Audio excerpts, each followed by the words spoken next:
Hello दोस्तों, मैं Aryan Shukla, business adviser and founder online business workshop. Working success part 14 next में आपका स्वागत है। वर्किंग सक्सेस पार्ट 14 में हम बात कर रहे थे कार्य का चुनाव, जिसमें हम बात कर रहे थे कि आपकी लर्निंग बहुत इम्पोर्टेंट है कार्य के चुनाव करने में, जिसमें किस तरीके से हम एक एग्जाम्पल के थ्रू हम आपको बता रहे थे, खुद के एग्जाम्पल के द्वारा,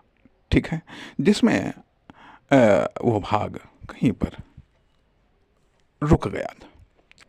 गया था अर्थात अब उसके बाद में हम बिल्कुल डायरेक्ट वहीं से हम शुरू कर रहे हैं, ठीक है, कि अर्थात वो ऑप्शंस चुनने का आगे चल करके ग्रेजुएशन में स्वाभाविक बात है विषय और कम हो जाते हैं, ठीक है, विषय और कम हो जाते हैं जिसमें आप अपनी पसंद के अनुसार, क्योंकि ये ध्यान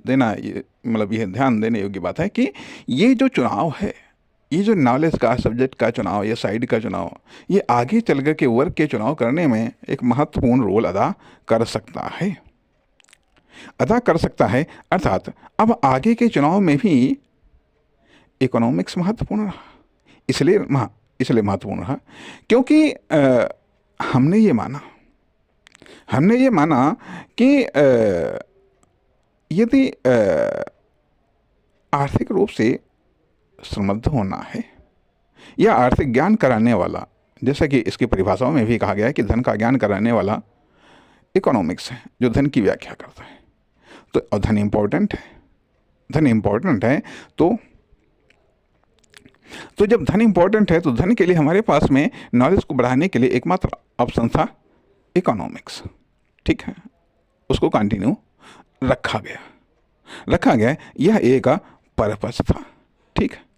उसके बाद में फिर ये किस तरीके से महत्वपूर्ण रोल अदा करता है, अर्थात जब ये एक टारगेट मिला, एक फोकस मिला, एक सब्जेक्ट मिला, एक पॉइंट मिला, ठीक है, उस पर जब वर्क करना शुरू हुआ आफ्टर लर्निंग के बाद में अब जो उस दौरान प्रगति हुई या जो उस दौरान कार्य हुआ, उसके परिणाम स्वरूप कुछ प्रोजेक्ट आए, जैसे कि इकोनॉमिक रिसर्च सेंटर हुआ या उत्तर प्रदेश चौमुखी विकास कंपनी प्राइवेट लिमिटेड हुआ, अर्थात ये कुछ प्रोजेक्ट सामने निकल करके आए, ठीक है। ये बात दीगर सफल नहीं हुए, कोई बात नहीं, लेकिन कहने का अर्थ यह कि इसके आधार पर, लर्निंग के आधार पर आप कार्य का चुनाव करते हैं, ठीक है। लर्निंग के आधार पर कार्य का चुनाव करते हैं। यदि लर्निंग के आधार पर कार्य का चुनाव नहीं करते हैं तो जो कुछ लर्निंग आपके पास में की है, ठीक है, वो सब आपका बेकार चला जाएगा। अर्थात लर्निंग के दौरान जो कुछ भी आपने डाटा इन्फॉर्मेशन इकट्ठा किया है, यदि उसके आधार पर आप कार्य का चुनाव नहीं करते हैं, तो लर्निंग के दौरान जो भी आपने मेहनत की है या जो भी आपने डाटा या इन्फॉर्मेशन इकट्ठा किया है या जो भी आपने स्किल या एक्सपीरियंस डेवलपमेंट किया है, वो सब आपका बेकार चला जाता है, ठीक है। लेकिन हमने ऐसा नहीं किया, ठीक है, हमने चुनाव किया और फिर फेल हो गए। तब हमको ये लगा कि ठीक है, अभी इन परिस्थितियों में यह संभव नहीं है, या ये कह लीजिएगा गलत परिस्थितियों में हमने निर्णय लिया, या मान लिया गलत परिस्थितियों में हमने एक्शन लिया, या ये कह लीजिएगा कि जो आवश्यक तरीका चाहिए था वो आवश्यक तरीका या उन आवश्यक प्रक्रियाओं का पालन नहीं किया, या उसके लिए हम आवश्यक साधन या संसाधनों को नहीं जुटा पाए, ठीक है। ऐसे कई सारे कारण रहे जा करके, ठीक है, जिसके कारण हम फेल हुए, ठीक है। इसके बाद में फिर हमारे पास में ऑप्शन थे कि कोई किसी भी प्रकार की नौकरी की जाए, ठीक है, आर्थिक आवश्यकताओं को पूरा करने के लिए नौकरी की जाए। बिजनेस के बारे में कुछ नॉलेज ही नहीं था, कुछ ज्ञान ही नहीं था, ठीक है, ना परिस्थितियां थी ऐसी, ठीक है, लेकिन फिर भी बिजनेस करने का मौका दिया गया, लेकिन उस समय मूड ही नहीं था, तो इसलिए प्रयास किए गए, ठीक है, दबाव में प्रयास किया गया, लेकिन कुछ दुर्भाग्य का साया रहा, वो भी चलो प्लान फेल हो गया। तो कहने का अर्थ ये कार्य का चुनाव अब जो इम्पोर्टेंट बात थी यहाँ कि अब सवाल इस बात का उठता था कि यदि हम अन्य प्रकार की कोई सर्विसेज करते, जा कर के नौकरी करते, प्राइवेट ही नौकरी करना था, ठीक है, उसमें जो नॉलेज था, जो हमारा मेन सब्जेक्ट था, जो हमारा इंटरेस्टिंग सब्जेक्ट था, जिसके आधार पर हमने अपने सपनों का दाना बाना बुना, ठीक है, वो सब बिल्कुल वहाँ से हट जाता, बिल्कुल हट जाता, और माइंडसेट एकदम चेंज हो जाता, माइंडसेट एकदम चेंज हो जाता।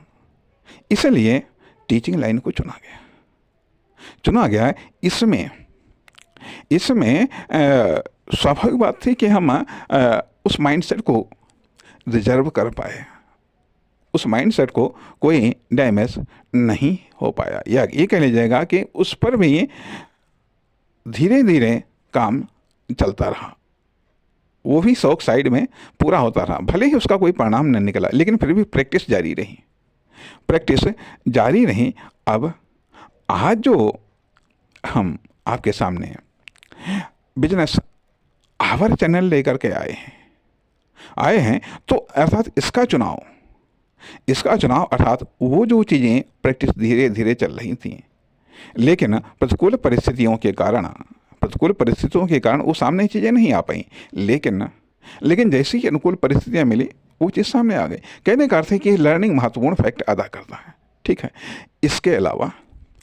अलावा एक होता है कि परिस्थितियों का दबाव। यदि आपके अंदर आपका जो दृढ़ संकल्प है, या आपका जो सपना है, परिस्थितियों के आधार पर दब गया, कुचल गया, ठीक है, तो वो कभी साकार नहीं हो पाएगा। लेकिन यदि वो शांत हो गया, लेकिन न तो दबा है, ना वो मरा है, तो अनुकूल परिस्थितियों पर वो फिर से जागृत हो जाएगा। इसलिए जो लर्निंग है, ये लर्निंग के आधार पर जो आपका चुनाव है, ठीक है, लर्निंग इम्पोर्टेंट। जब भी आप चुनाव करेंगे कार्य का, वो एक महत्वपूर्ण फैक्ट अदा करेगा, क्योंकि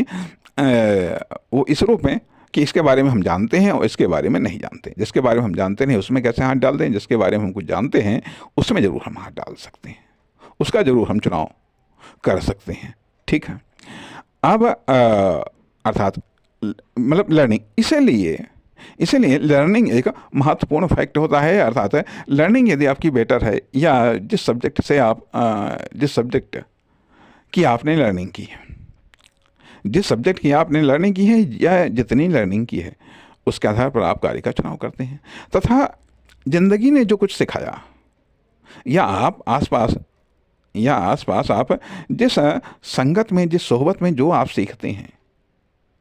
उसके आधार पर आप कार्य का चुनाव करते हैं। अब यहाँ पर बात आती है कि एक आता है कार्य का चुनाव आता है, दूसरा आता है प्रोफेशन का चुनाव। कार्यों में सबसे बड़ा कार्य होता है